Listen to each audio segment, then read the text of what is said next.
আজকে বানিয়েছি হার্ড মিষ্টি। দেখতে যতটা সুন্দর, এটা কিন্তু খেতেও দারুণ।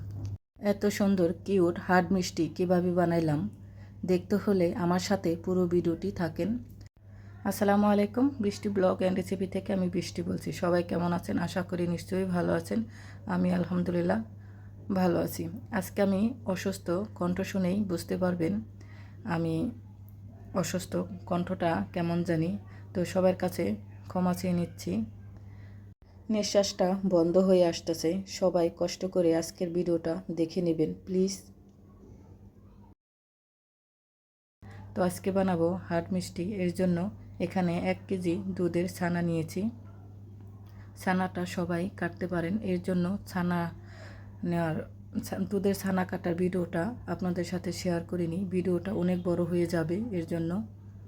তো ছানাটা ভালো করে হাত দিয়ে ক্রিমের মতন বানিয়ে নিলাম। বেশি চাপিনি, অল্প করে। তো এখানে আমি হাফ কাপ ময়দা নিয়েছি। সামান্য পরিমাণে নিয়ে নিলাম বেকিং সোডা, বেকিং পাউডার, সামান্য পরিমাণে ফুড কালার দিলাম। কালারটা অপশনাল, দেখতে সুন্দরের জন্য। তার জন্য নিয়ে নিলাম 2 চামচ ঘি, 2 চামচ গুঁড়া দুধ আর 1 চামচ চিনি। ভালো করে সবগুলো উপকরণ এখন মিশিয়ে নেব। মেশানো হয়ে গেছে। এখন ছানাটুক দিয়ে দিলাম। ছানা দিয়ে ভালো করে মিশিয়ে নেব। আমি কিন্তু অল্প অল্প করে পানি দিচ্ছি।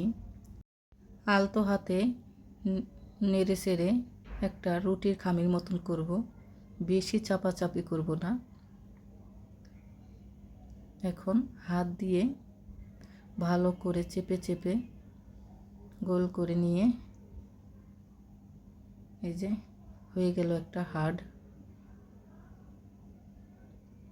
এই মিষ্টি বানাতে সহজ, খেতেও কিন্তু দারুণ।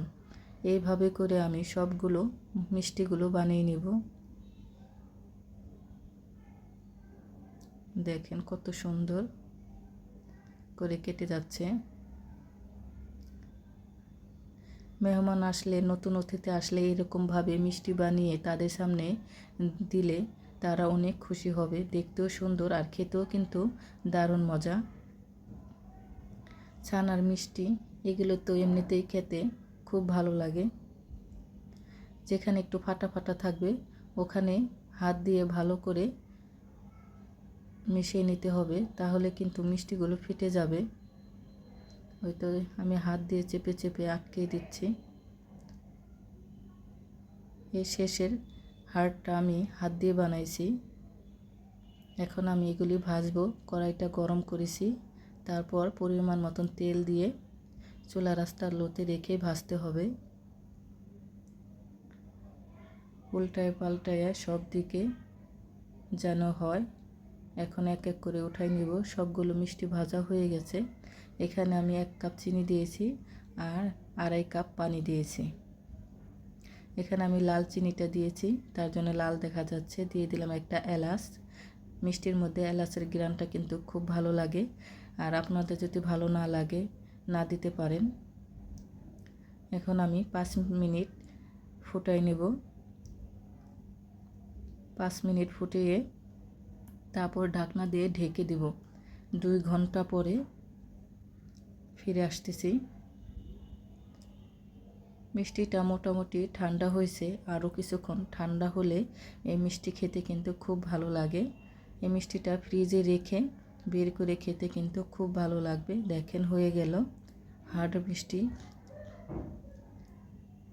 অসাধারণ সুন্দর হয়েছে, খেতেও কিন্তু দারুণ হয়েছে। ভিডিওটি যদি ভালো লাগে লাইক কমেন্ট করবেন, শেয়ার করবেন, ইউটিউব চ্যানেলটা সাবস্ক্রাইব করবেন। আর ফেসবুক পেজটা যারা দেখতেছেন প্লিজ আমার ফেসবুক পেজটা সবাই ফলো দিবেন। তো কেমন লাগলো এই রেসিপিটা কমেন্টে জানাবেন। আমি একটা কেটে দেখাচ্ছি